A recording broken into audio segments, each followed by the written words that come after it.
We were sitting in class. Everything was normal, and then my creative writing teacher, he came in and he said, "You know there's a lockdown going on right now, right?" My heart started racing. I was terrified. I started thinking about escape plans or what I would do if somebody started trying to, shoot through the door, would I, if I would block it or if I would, just try to get people out of the way. It really made me realize that nowhere is safe.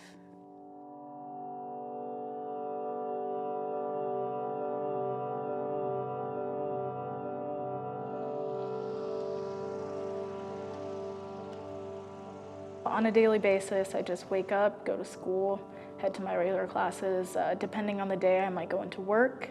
I moved into the United States my freshman year of high school. For me personally, I really enjoyed high school.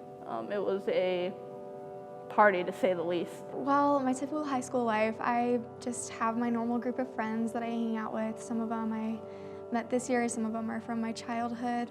I travel throughout the high school with a very small group of kids, and it's the same group of kids in basically every single one of my classes.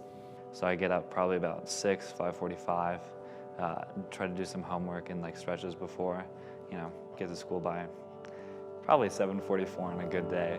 Now, a story of survival that turned into a struggle. A Millard South senior who found himself just feet from a gunman inside his school. 3 months ago, a gunman armed with an AR-15 rifle opened fire inside the freshman building at Marjorie Stoneman Douglas High School. I'd say that gun violence has definitely influenced my high school experience in a negative way, just in the fact that it's definitely caused a lot more paranoia just in day-to-day life. Emotionally, it's a little bit scarring.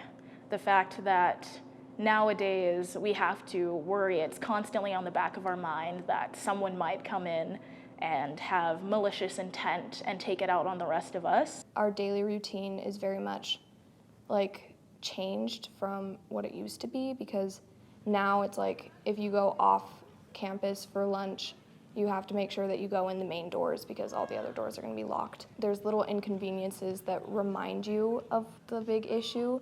The last mass shooting in schools that was really publicly advertised was Sandy Hook, and that was when I was in elementary school, when I didn't have to really process it.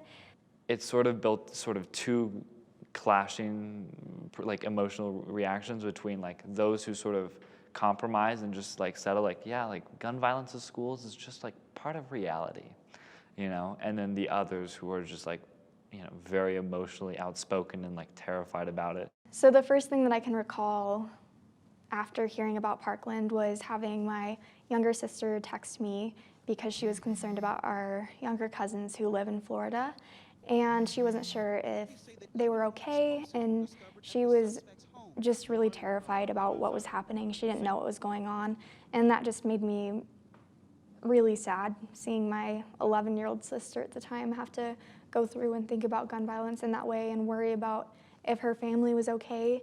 After that, I remember just sitting in front of the TV all day and just watching every single news report, every single thing that I saw come on TV about it, because I wanted to know what happened, why it happened, who was involved, and it just was terrifying to me that something like this could still happen.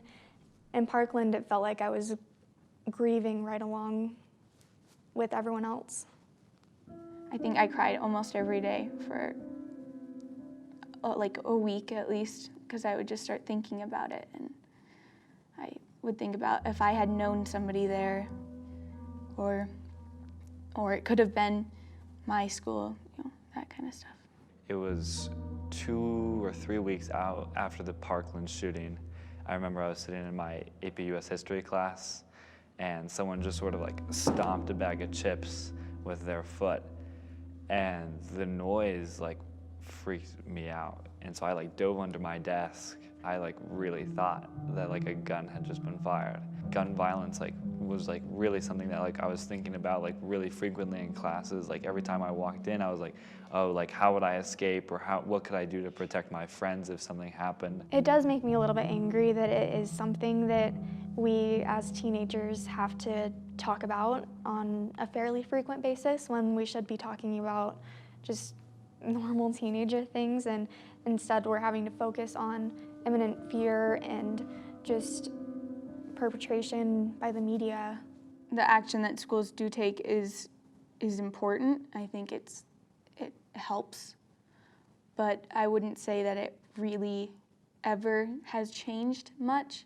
But what they found out next has many angry tonight.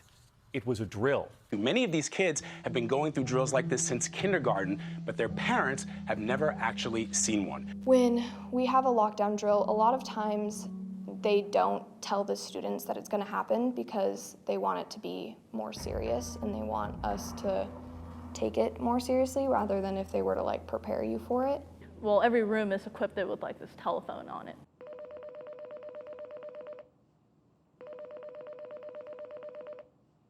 And the telephone would, beep. And what the teachers would do is that they'd close all the blinds, lock the doors, and then students would hide. But then usually once it's called, the teacher will be like, I just want you all to know that this was like a scheduled lockdown drill. It's not the real thing. Students would hide, not under their desk, but the doors would always be a little bit more out into the room, and there'd be like a little cove where if, let's say, someone looks in through the windows, like a teacher forgot to drop the windows, and they'd see the classroom as empty. And then the administrators, once everybody's accounted for, will like say, okay, like good job guys, and it'll like go from active shooter and it's red, and then it'll switch to like everything's all right and it'll be green. Whether or not we have, more security, I think most people kind of think the same as me, which would maybe be that's not going to do a lot in the case of an actual school shooting. I mean, it's really sad, but I can't even name the last school shooting that happened. I think 10 years ago, everyone knew about Columbine and Sandy Hook. And in the last 10 years, we've just sort of forgotten. We've been like, oh man, another one. It just kind of became numb. We didn't look at the list of names of people who were killed. We didn't look at the pictures. We didn't read every single article about it. We just said, oh, another one. Kind of shows the possibility of it happening to me as well. And it's definitely surprising to listening to the stories where they say, it was just a local student or someone that someone's been friends with. We're just sitting in class during our school day and we hear about a school shooting across the country, but it still affects us because we're like, well crap, we're in school right now. What if that could have happened here instead of over there? What we unfortunately see is that this fear is also allowing for no change in laws. So we're not trying anything new. We're stuck in this loop, like I said. We know that the results won't be the same, and yet we do nothing. I think that sort of mindset is not just us, but everyone around us, that violence in school, whether it be through bombs or through guns, has become our new normal. The thing is, they don't experience it, and then they refuse to listen to the people that do. Government action has really been more of a spotlight on the issue than really making me feel safer. Some politicians project ideas such as putting more guns in schools, arming teachers and staff, or putting more police officers. In some ways that alarms me more than it brings me calm. And then there might be other things such as the clear backpacks or the bulletproof backpacks or metal detectors in the fronts of schools. And I feel like that kind of places the burden on students.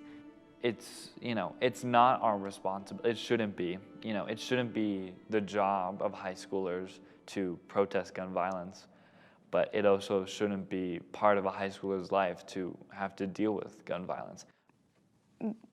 We're trying to defend our own lives at this point, and it sort of feels like nobody else is doing that for us. So we have to, this is what it's come to. We have to stand up for ourselves. I've tried to imagine, what'll happen 50 years from now. But from what from what I've seen so far in my lifetime, though it's very short, it doesn't seem like there's going to be much of a change. I'd say it would have to be a very, very drastic, even more drastic than 17 people dying. Yeah, I don't necessarily know how it's going to play out in the future. Like, will this get worse? You know, with the upcoming generations finally having voting rights, it could definitely change. I might have a more pessimistic view of this than most. I just don't see much of a hope almost. It feels like there's not really, it doesn't matter what we do, but it'll never change.